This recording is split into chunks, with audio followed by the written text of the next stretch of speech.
Gaza പിടിച്ചെടുക്കുക എന്ന ലക്ഷ്യത്തോടെ Israel നടത്തുന്ന കരയുദ്ധത്തിൽ ഗാസവാസികൾ നേരിടുന്നത് കടുത്ത ആക്രമണങ്ങളാണ് എന്ന റിപ്പോർട്ടുകൾ പുറത്തേക്ക് വരികയാണ്. ഗിദയോൺ ചാരിറ്റിയസ് 2 എന്ന പേരിൽ ഗാസയിൽ ഇസ്രയേൽ നടത്തുന്ന കരയുദ്ധത്തിൽ രാവിലെ മുതൽ കൊല്ലപ്പെട്ടത് 89 പേരാണ്. മെഡിറ്ററേനിയൻ കടൽ തീരത്തിനോട് ചേർന്ന് കിടക്കുന്ന ഗാസയുടെ ഭൂപടം മാറ്റിയെഴുതുന്ന തരത്തിലായിരിക്കും കരയുദ്ധം എന്നാണ് ഇസ്രയേൽ സേന നൽകുന്ന സൂചന. ആയിരക്കണക്കിന് ജനങ്ങൾ തിങ്ങിപ്പാർക്കുന്ന ഗാസയിൽ രാത്രിയിലും ഇസ്രയേൽ കടുത്ത ആക്രമണങ്ങളാണ് നടത്തുന്നത് എന്ന റിപ്പോർട്ടാണ് ഇപ്പോൾ അവിടെ നിന്നും പുറത്തേക്ക് വരുന്നത്. ജീവൻ രക്ഷിക്കാൻ ജനങ്ങൾ വടക്കൻ ഗാസയിൽ നിന്നും കൂട്ടപ്പലായനം ചെയ്യുകയാണ്. അൽമാവാസിയിലേക്കുള്ള അൽ റാഷിദ് എന്ന തീരദേശ റോഡ് മാത്രമാണ് പലായനം ചെയ്യുന്നതിന് ഇസ്രയേൽ അനുവദിച്ചിരിക്കുന്നത്. ജനങ്ങളോട് ഗാസയിൽ നിന്നും ഉടൻ ഒഴിയണമെന്ന് ഇസ്രയേൽ സൈന്യം ആവശ്യപ്പെട്ടിരിക്കുകയാണ്. ഗാസ മുനമ്പിനെ പല ഭാഗങ്ങളാക്കി തിരിച്ച് ശക്തമായ ആക്രമണമാണ് ഇസ്രയേൽ ഇപ്പോൾ അവിടെ നടത്തിക്കൊണ്ടിരിക്കുന്നത്. ഉച്ചയോടുകൂടി കരയാക്രമണം കൂടി ആരംഭിച്ചതോടെ ചോരക്കളമായി മാറിയിരിക്കുകയാണ് ഗാസ നഗരം.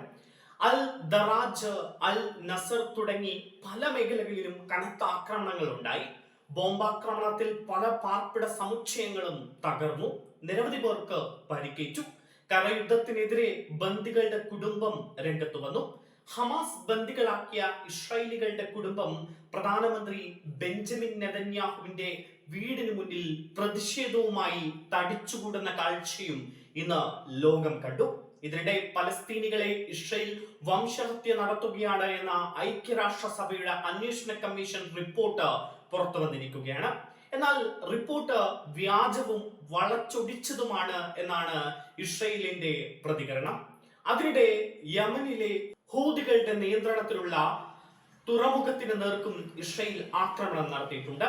യമനിൽ നിന്ന് ഇസ്രയേലിലേക്ക് തിരിച്ചും ആക്രമണം ഉണ്ടായതായും റിപ്പോർട്ടുകളുണ്ട്. ലബനനിലെ എയ്ത്ത അൽ ഷാബ് എന്ന ഗ്രാമത്തിൽ ഇസ്രയേൽ ഡ്രോണുകൾ പതിച്ചതായി അൽ ജസീറ റിപ്പോർട്ട് ചെയ്യുകയും ചെയ്യുന്നു. ഞെട്ടിപ്പിക്കുന്ന റിപ്പോർട്ടുകളാണ് ലോകം ഇപ്പോൾ കണ്ടുകൊണ്ടിരിക്കുന്നത്. ഗാസയിൽ കൂട്ടക്കുരുതി നടക്കുകയാണോ എന്ന് ലോകം ചോദിക്കുകയാണ്. ഏതായാലും ഗാസയിലെ ജനങ്ങളുടെ അലമുറയിട്ടുള്ള കരച്ചിലുകളാണ് ഇപ്പോൾ ലോകത്തിന്റെ മുന്നിലേക്ക് വരുന്നത്.